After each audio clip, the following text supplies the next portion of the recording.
Et la séance continue sur le plateau de LCP. Alors autour de la table, comme tous les mardis et les mercredis, jour de questions au gouvernement des députés qui vont réagir et prolonger la séance de questions au gouvernement.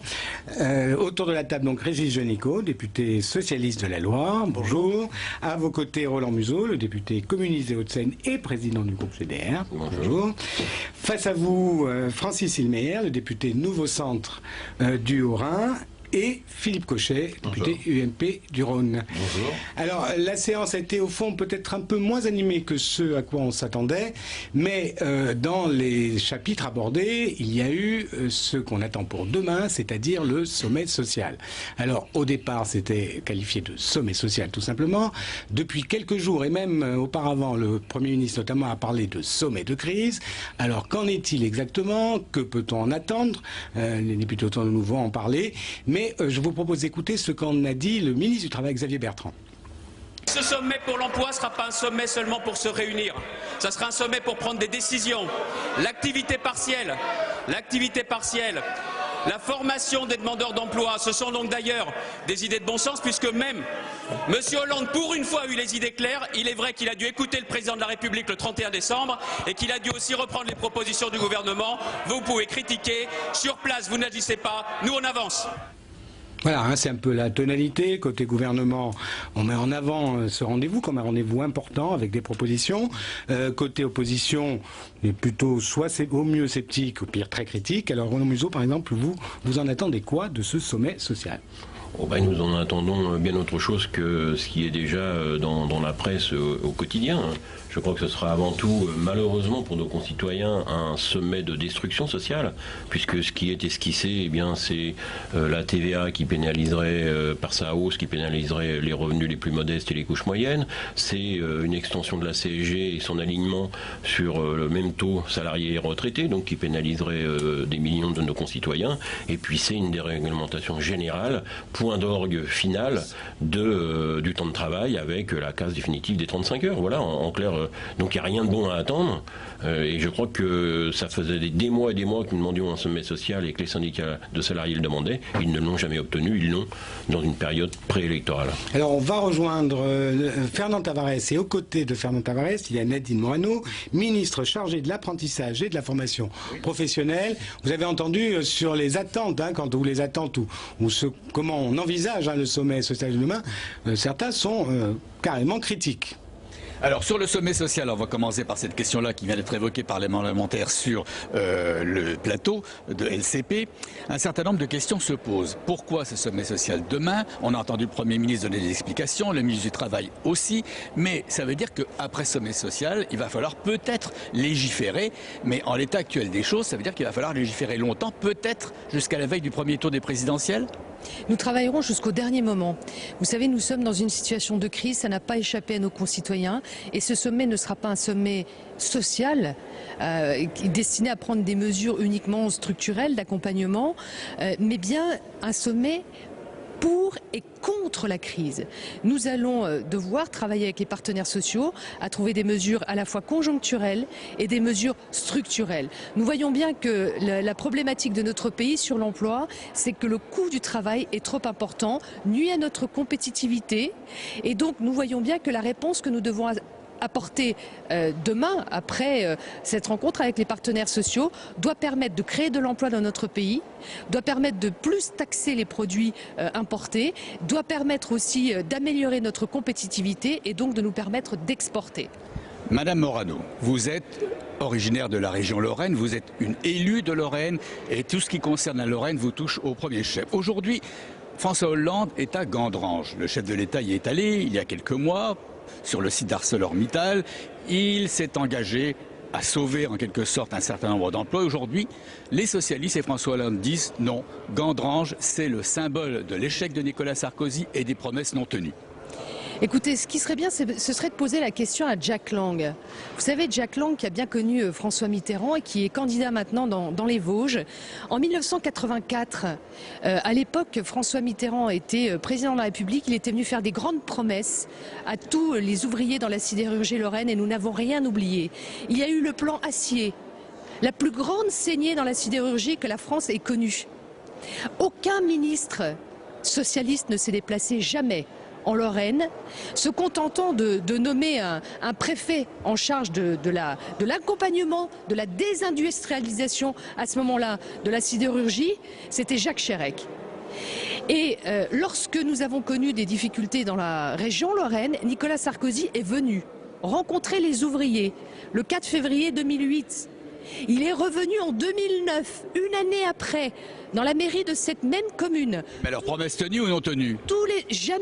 Toutes les paroles de Nicolas Sarkozy ont été déformées par les socialistes pour mieux faire oublier qu'eux n'avaient jamais eu le courage de venir quand la sidérurgie connaissait des problèmes. Ils ont déformé ses propos. Et aujourd'hui, nous attendrons encore ce que viendra dire François Hollande, puisque nous ne savons pas ce qu'il est en train d'annoncer. À mon avis, comme d'habitude, il viendra brasser du vent, parce que la réalité, c'est que tous les engagements, les plans d'accompagnement ont été suivis à la lettre. Nous avons créé un centre d'apprentissage. Nous sommes en train de défendre le projet ULCOS au niveau européen avec 150 millions d'euros sur la table. Les promesses de Nicolas Sarkozy, ça n'est pas n'importe quoi, ce sont des engagements, c'est du courage politique, c'est de la présence. Et encore une fois, le président de la République était là le 1er janvier dernier à Metz, ce qui prouve que Nicolas Sarkozy est toujours fidèle à la Lorraine et qu'il y sera jusqu'au bout. C'est pas le cas des socialistes. Merci Madame le ministre. Voilà Jean-Baptiste Prédali, de quoi commenter avec les élus de l'opposition en particulier. Oui, Fernand, alors on va peut-être laisser la Lorraine de côté, si j'ose dire, mais pour revenir au sommet social, donc mesures conjoncturelles et structurelles, disait Nadine Morano. Régis Janicot, est-ce qu'il y a un type de mesure qui pourrait vous être, au fond, que vous pourriez envisager favorablement? Nadine Morano vient de confirmer que les Français, que les partenaires sociaux n'ont rien à attendre de ce sommet social, puisque la mesure phare qui va être annoncée et qui est annoncée depuis longtemps, c'est la TVA sociale. Donc qui va se traduire par une perte de pouvoir d'achat pour les salariés et pour les retraités. On aurait souhaité qu'à ce sommet social, des mesures volontaristes sur l'emploi. Je pense en particulier à l'emploi des jeunes. François Hollande propose le contrat de génération dans l'entreprise. À Pôle emploi, le renforcement des effectifs. Aujourd'hui, Pôle emploi est débordé. Plus d'1 million de chômeurs depuis 5 ans. On a besoin d'avoir des moyens humains supplémentaires. On l'a proposé dans un rapport avec Michel Heinrich, député maire d'Épinal, il y a quelques semaines, de renforcer ces moyens-là. On aurait aimé que sur l'industrie, par exemple, puisque là, nous n'avons pas un problème de coût du travail, mais un problème aujourd'hui de politique volontariste en matière industrielle. Le fait que les emplois sont partis. On a cité Gandrange tout à l'heure, mais je pourrais citer en Rhône-Alpes le Jabi, Photowatt, qui sont aujourd'hui en difficulté. On aurait souhaité qu'il y ait par exemple une proposition, comme le fait François Hollande, de banque publique d'investissement. Voilà, il n'y a pas de mesures concrètes. Non, mais attendez, je crois que c'est quand même assez extraordinaire de voir l'opposition qui déjà donne un certain nombre de résultats d'un sommet social qui n'a pas encore eu lieu. Premièrement, c'est respecter les interlocuteurs, c'est-à-dire qu'il y a tout d'abord allègement des charges. Non, attendez, il y a d'abord une rencontre avec les partenaires sociaux, et ensuite il y aura des annonces qui seront faites par le président de la République à la fin du mois. Jusqu'à preuve du contraire, pour l'instant, on est bien sûr dans des dénis de réalité, et ça arrange un petit peu l'opposition qui n'a rien à proposer, donc elle critique. Ça, c'est toujours, je dirais, une attitude systématique. Aujourd'hui, et très concrètement, je pense que le sommet social va permettre d'avoir un vrai dialogue avec de vrais interlocuteurs. C'est-à-dire qu'à un moment ou à un autre, on ne peut pas être des représentants notamment de salariés et systématiquement faire un certain nombre de constats et ne jamais rien signer. Aujourd'hui, on est au pied du mur. Je crois que la France est tout à fait consciente du degré dans lequel de difficulté nous sommes aujourd'hui. Et moi, j'attends énormément de ce sommet social qui, bien sûr, va porter non seulement sur un certain nombre de points, mais je crois que le coût du travail est un véritable problème. Et contrairement à ce qui est dit, eh bien, ce sera des mesures structurelles qu'il faut adopter tout de suite et non pas un jour ou l'autre, comme l'opposition le propose systématiquement. Cécile Meyer, vous croyez, vous, à une journée de concertation? Oui, bien sûr, une journée, c'est peu. Mais ne rien faire, c'est encore moins. Alors, je pense effectivement que laissons déjà se faire les choses, mes chers collègues, avant de critiquer ce qui n'est pas encore acté. Un sommet comme celui-là, c'est des partenaires. Ce sont des gens qui ont travaillé ensemble, où on va avoir une véritable discussion, un dialogue. Et je crois que de ce dialogue pourrait peut-être surgir quelques propositions qu'on pourrait mettre en œuvre. Alors, avant de démolir... Pardon ? Une proposition que vous verriez les syndicats sont contre la TVA sociale. Une des propositions. Oui, j'entends. Les centristes ont toujours été favorables à ce type de mesures, mais plutôt pour une TVA qu'on nommerait anti-délocalisation. Car actuellement, ce qu'on observe, et je le vois dans mon secteur, en Alsace, entre autres, Peugeot Cycle qui va fermer ses portes dans une petite commune d'Anne-Marie. C'est une catastrophe pour la commune. Alors, ils vont certes délocaliser, eux, dans les usines existantes en France, du moins c'est ce qu'ils disent pour l'instant. Alors je crois aussi qu'il faut rendre la France compétitive, il faut arrêter de casser notre industrie, au contraire, parce que ça n'est pas en créant que des industries de services, c'est pas comme ça qu'on fera de la consommation et de la richesse dans notre pays. Alors une des pistes aussi évoquées, c'est la piste d'un chômage partiel, c'est-à-dire d'une répartition au fond dans le travail et activité, et une partie des salariés allégeant, si on peut dire, leur temps de travail. C'est ce qui s'est passé en Allemagne, c'est ce qui s'est passé en Allemagne. Et on a pu voir très concrètement, l'Allemagne aujourd'hui a un coût du travail qui est inférieur au nôtre. L'élément déclencheur qui aujourd'hui concernant le coût du travail, ça a été les 35 heures, qui aujourd'hui nous pèse encore au quotidien et de manière beaucoup trop importante. Aujourd'hui, et l'Allemagne a pu tenir notamment pendant la période de baisse d'activité, notamment par le chômage partiel, c'est une des pistes qu'il faut étudier. Je crois que simplement il faut sortir des dogmes et regarder la réalité des choses. Écoutez, franchement, il y en a assez de vouloir absolument obtenir l'assimilation de la politique nationale française à celle de nos collègues allemands. Pour une raison simple. Le modèle dont aujourd'hui vous semblez qu'il soit le nec plus ultra la situation européenne est un modèle qui a mis sur le flanc plus de 20% de la population active sous le seuil de pauvreté tel que l'Europe le définit. On est à 13,5% en France. Il n'y a pas de salaire minimum en Allemagne. C'est ça votre modèle social? Ce n'est pas le mien. Il y a le programme. Il y a le programme. Avec autant de chômeurs, nous proposons bien rien. Évidemment, les chômeurs, c'est vous qui les avez fabriqués. Laissez-moi terminer. C'est vos politiques qui ont créé le chômage. Oui, vous avez créé 1 million de chômeurs. Vous avez multiplié le déficit public, vous l'avez augmenté de 600 milliards d'euros en 5 ans et de 850 milliards en 10 ans de pouvoir. La réalité, c'est celle-là. C'est vous qui avez fermé les usines, c'est vous qui avez facilité les délocalisations. Et un dernier mot, si vous permettez, un dernier mot. Il y a un moyen de réindustrialiser notre pays et de mettre un terme aux délocalisations. C'est qu'il faut inverser ce que sont les mécanismes que vous avez mis en place, à savoir toutes celles et ceux qui pillent les richesses quotidiennement fabriquées dans les entreprises. Il faut les pénaliser, il faut les mettre à contribution et rétribuer autrement le travail. Et rétribuer autrement le travail. Uniquement dans l'affirmation de choses banales. Vous ne proposez rien. Vous avez servi Régis Jonico va, comme d'habitude. Philippe Cochet parle du coût du travail comparé avec l'Allemagne. Dans l'industrie manufacturière, ce sont des taux qui sont comparables. 35 euros. 35 euros par jour. Bon. Donc, c'est pas là le problème. Le problème, c'est que l'Allemagne reste une puissance exportatrice au niveau industriel. C'est le problème du volontarisme industriel. Eux, ils ont eu l'intelligence effectivement de faire un dispositif très renforcé sur le chômage partiel, accompagné de formation. Mais c'était pour eux un moyen de garder leur savoir-faire dans l'entreprise. Effectivement, je pense qu'il faut renforcer ce système-là. En même temps, il y avait aussi dans l'agenda flexibilité du travail, etc. Attendez, justement. Alors oui, 600 millions seulement en France, 6 milliards en Allemagne. Oui, le chômage partiel, mais pas simplement. Il faut faire une banque publique d'investissement pour aider les PME aujourd'hui, qui sont beaucoup plus fortes en Allemagne qu'en France, aujourd'hui à se financer. Non, pas les PME, les TPE, monsieur Janico. Les entreprises intermédiaires. Oui. Donc c'est voilà. Donc voilà, il faut muscler l'industrie française et ça n'est pas prévu à l'agenda. On va passer à un autre sujet. Je crois que simplement aujourd'hui, l'enjeu, il faut aller chercher notamment la richesse à l'export. J'ai fait un rapport dans ce domaine-là avec Axel Poniatowski. Il y a des pistes intéressantes et un des points importants, c'est la différence aujourd'hui du coût du travail. C'est une réalité, c'est pas simplement un constat comme ceci qui est jeté en l'air. Et la suite demain pour suivre pratiquement concrètement les résultats, s'il y a des annonces également de ce sommet social ou sommet de crise.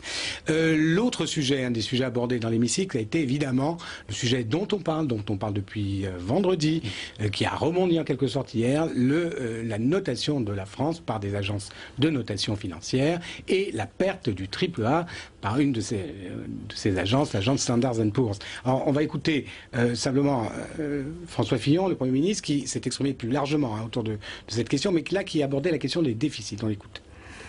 La vérité, c'est qu'entre 2011 et 2012, nous avons fait 51 milliards d'euros d'économies. Nous avons baissé pour la première fois les dépenses de l'État.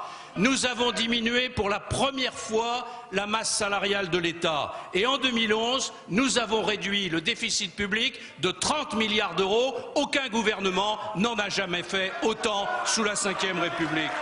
Alors, je vous livre un commentaire d'un tweetos, Milos, qui dit donc la dégradation est la preuve que le gouvernement a raison, un peu comme la pollution, et la preuve qu'on a encore une industrie. Bon, c'est un trait d'humour d'un de nos tweetos. Qui veut réagir à ce qu'a dit le Premier ministre sur la défense de son bilan?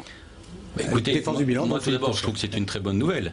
Montrer qu'il y a donc 2 agences sur 3 qui n'ont pas dégradé la France, alors que Standard & Poor's a dégradé 16 pays européens. Et ça a montré que la jouissance qu'avait l'opposition en traitant la France plus bas que terre a montré que très clairement, il y avait en face une réalité économique. Aujourd'hui, des réformes structurelles qui sont en cours et qui ont été comprises par le monde économique. Simplement, ce que je regrette vraiment, c'est qu'aujourd'hui, je pense qu'il y a des gens, par leur attitude, qui jouent contre l'intérêt de la France, notamment en essayant toujours de dégrader l'image de la France, alors qu'aujourd'hui, il faudrait une union nationale pour permettre justement une mobilisation de l'ensemble pour maintenir la France à un très bon niveau. Dans le détail, il y a une précision d'un de nos tweetos aussi, Antoine Delaporte, qui dit « Moody's n'a pas maintenu le AAA, mais son évaluation ». Ce qui est vrai. Hein. Il y a pas, on attend l'annonce précise du AAA ou non dans quelques mois. Voilà, ce qui est important, c'est que la France a emprunté un petit peu moins cher donc hier par rapport à ce qui se passait auparavant. Donc ça veut dire que pour l'instant, il n'y a pas eu une affectation directe, disons, de conséquences par rapport à cette décision. La majorité présidentielle est coupable et responsable de la situation dans laquelle elle a plongé nos concitoyens, qui est dramatique. Ce qu'elle promet aujourd'hui, c'est un peu, par exemple, quand elle parle de mettre en place la taxe Tobin, enfin bon, je simplifie, c'est un peu la promesse qu'elle a tenue sur la suppression des paradis fiscaux. Ça sera le même effet. Il ne se passera rien. Sur la question du pouvoir d'achat et de la nécessaire, selon nous, augmentation des salaires et du SMIC. On nous dit, mais c'est pas possible, c'est illusoire, etc. Mais par contre, tout est possible pour celles et ceux qui détiennent la finance dans ce pays. Il faut savoir que pendant le quinquennat où vous êtes au pouvoir, et vous êtes au pouvoir depuis 10 ans et un quinquennat entier, eh bien, la situation pour nos concitoyens s'est dégradée, comme on le sait, on en a parlé tout à l'heure, plus d'1 million de chômeurs et une pauvreté accrue qui atteint 8 millions de travailleurs pauvres. Je ne sais pas si on s'imagine ce que ça peut représenter. Dans le même temps, les plus riches de nos concitoyens, je parle bien les plus riches de nos concitoyens, ont vu leurs revenus multiplié par 6, enfin augmenté 6 fois plus que le PIB. Je ne sais pas si on s'imagine. 6 fois plus que le PIB. Voilà les écarts dans lesquels nous sommes. Et vous nous avez plongé.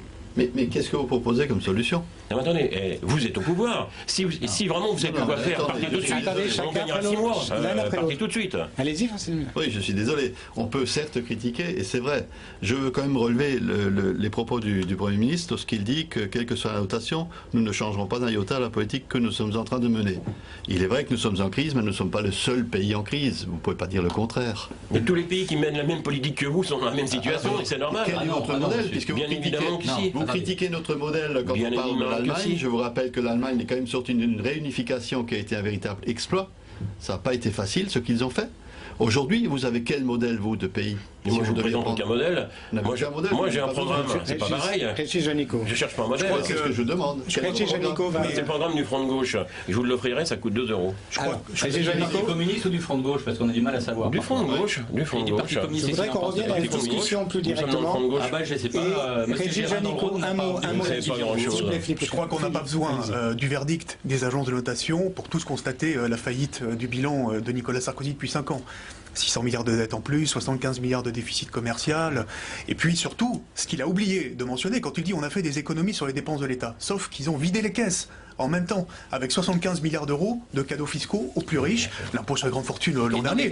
Enfin, tout est dirigé par le PS, vous avez augmenté la dépense. Il n'y a aucune réflexion de ce gouvernement aujourd'hui pour dire, à côté du volet dépenses, comment on fait pour faire rentrer aussi plus d'argent de façon plus juste dans les caisses de l'État. Plus d'impôts. On va payer ceux qui ont les moyens. La gauche aime beaucoup les impôts, c'est le seul créneau sur lequel ils sont bons. C'est un mot de la fin très très provisoire, parce que la question et le débat va être relancé, y compris sur ce plateau, dans les semaines qui viennent.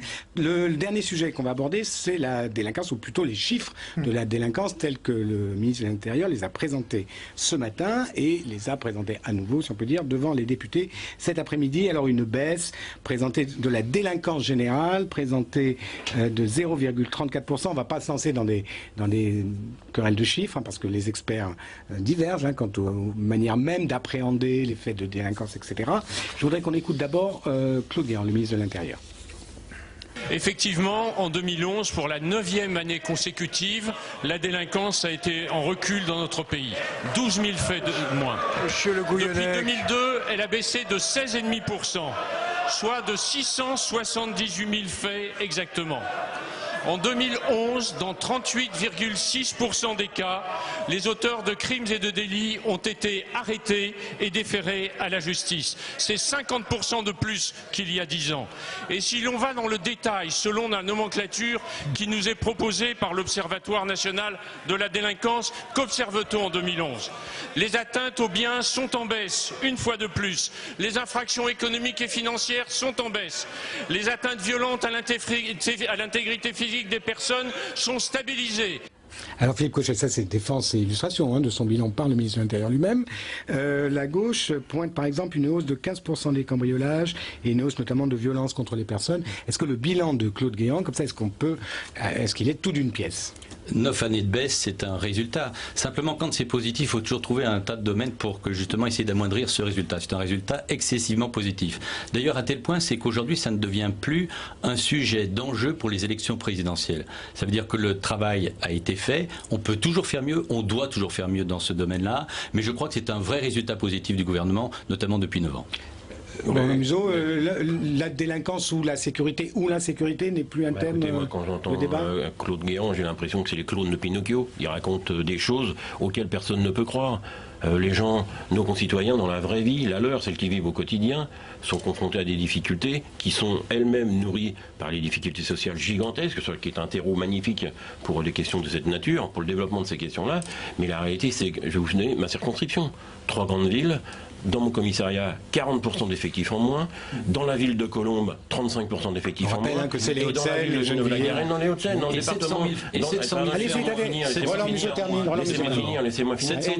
Et dans la troisième commune, moins 25% d'effectifs. Il y a des milliers de postes de fonctionnaires qui ont été supprimés tant dans la gendarmerie que dans la police nationale. Et ce qu'il ne faut jamais omettre aussi, c'est dans quelles conditions de travail ces fonctionnaires, ceux qui restent, travaillent.